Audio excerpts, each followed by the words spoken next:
You absolutely have to love it. Now, the world of public relations officers is probably a thing of the past now, but their importance in the world of football cannot be understated. Now, we've just seen some of the best to ever do it, and joining us now via Zoom is a man that joined the last of these hugely gifted personalities.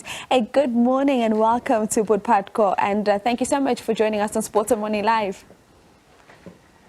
Well, thank you. Good morning. It's such an honor for me on this day to be on Morning Live. But Patko, let's just first start about when you joined Kaizer Chiefs as PRO. I mean, you took over from a man who was telling us about the gradualisms, telling us about he's no Moses, he's not going to take 40 years to deliver Chiefs from Sundowns, just 90 minutes. How was that for you to take over from Obablu Shakwane? Well, when I joined in the winter of 1999, it was really big shoes because Louis had done so well for Kaizer Chiefs. He had taken over from the late Iwet Nene, who was the first team manager and PRO of Kaizer Chiefs. In those days, selling games was like, going to communities and selling a brand of the club in various communities around the country. This is what Louis had done successfully. So it was really big shoes. Louis was my hero and role model, and together with Alex himself, PROs in South African football, they were, and I bet you they are still as important as they were those days, as important as in religion. You still have the interface that you need with the followers. In politics, you still need the interface with the followers. You still need a spokesperson. And so it is in football in South Africa. So it would be a mistake to think that now that technology is advanced, you no longer need PROs. Imagine a PRO who has WhatsApp groups for his supporters' branches, a PRO who has Instagram, a PRO who has all these things, but he does not forsake the duty and the responsibility to sell the brand to the fans, and psych up the team and the players and the coaches and take charge of critical information sharing and dissemination on match day. And so that's what PROs did. And people flocked to the stadiums because of PROs. Yeah. Indeed, and you touch on that just in terms of bridging that gap between the supporters as well as the club and how important PROs were in this. But talk to us about what you think is missing now in the game, because of course we've seen that role start to disappear. Well, part of what PROs do, if you remember the old Don King and Muhammad Ali mentality and psychology in international boxing, PROs will stack you up for a win. PROs create the culture of the club. If a club in football has a culture of winning things, it's like when I joined Kaizer Chiefs, I discovered that there was a culture of loving winning things. You are orientated and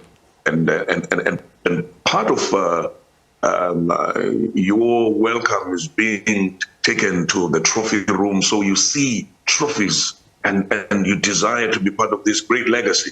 And so it happens with the coaches as well. It is a culture of a team like Kaizer Chiefs. You see with Alex also, he created a culture of loving to win things. And, as we remember Alex's work today, we shouldn't, ignore the fact that part of the success that you see at Sundowns, and Alex was not a coach, but part of the success that you see at Sundowns is the mentality, the strong mentality culture that Alex inculcated to everybody in the organization.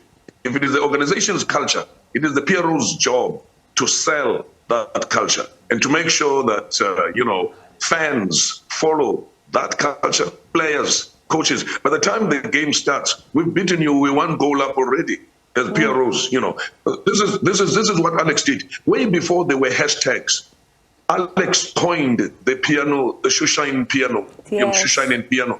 Way before there were hashtags, Pat Komafani coined Amakosi for life. So this is the kind of mental strength that misses today in sport. Patko, just before we say goodbye to you, just give us a little bit of a taste of what Mr. Patko Mafani would do just before a game gets underway, just to psychologically mess up with the opposition.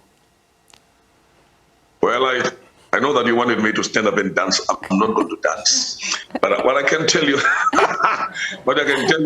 that I would tell Amakosi for life to be at the stadium with a loaf of bread, because in fact I call a press conference and hundreds of media personality come to the Chiefs Village, and I say that the Lord be with us. This is the Amakosi prayer. Lord be with us and give us our daily bread. And then from there, tell every supporter that's going to Odi Stadium in Mabatwe, Pretoria, to bring a loaf of bread, because we're going to eat our daily bread. And every supporter, every fan, and every spectator has got a loaf of bread. And guess what? We beat Sundowns 2-0.